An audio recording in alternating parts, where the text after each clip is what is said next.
আচ্ছা কোনছে আল্লাহ বড় না মানুষ বড়? ধরো গাদা, তুই কার হাতে কার জোড়া দেশ? কুড়াই আল্লাহ আর কুড়াই মানুষ। যেটা কবার কইছে ওইটা কন। আল্লাহ বড় না মানুষ বড়? আল্লাহই তো বড়। আল্লাহ বড়, তাহলে আল্লাহর কথা না হইনা মানুষের কথা শুনুন কে? তুই কি কইতাছস? কি আর আল্লাহর কথা মানে না মানুষের কথা মানে? হ্যাঁ, কি আর মানুষের কথা শুনেন তাই না? আপনি যে ওদিনকে ডায়াবেটিসের রোগ নিয়ে যে হাসপাতালে গেলেন, ডাক্তার আপনার কত কিছু খাবার না করলো, সব কিছু না খাই এখন চলতেছেন, তাহলে আল্লাহ যে আপনারে কইছে যে হারাম খাবার না, সুদ খাবার না, কই আপনি তো কাম কাজ বাদ দিয়ে এলাকার মধ্যে টাকা পয়সা না গায়ে খালি ওইলে দিয়েই খান, নিজেরা টিয়াও হালাল ভাবে কামাই করেন না, ওই সুদ তো না কয়টা টিয়া করে লাভ আহে ওইলে দিয়ে দিয়ে চলে না, পেটা বড় বানাইছেন। শুনেন একটা কথা কই, হারামের কোনোদিন আরাম নাই।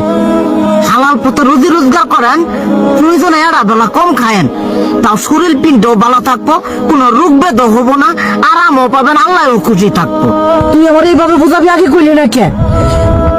আসলে এই বিষয়টা তো আমি কখনো মাথায় এইভাবে নিইনি যে আমাদের কখনো ডাক্তার নিষেধ করলে ঠিকই আমরা নিষেধ মানি, কিন্তু উপর আল্লাহ যে কত কিছু নিষেধ করে দিয়ে সেটা মানি না।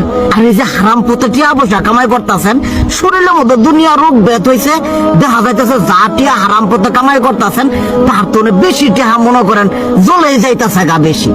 আজকের পর থেকে আমি আর এই হারাম সুদ খামো না, আমি হালাল পথে চলবো, হালাল টাকা পয়সা ইনকাম করবো।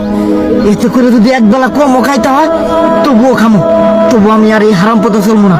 আচ্ছা ঠিক আছে।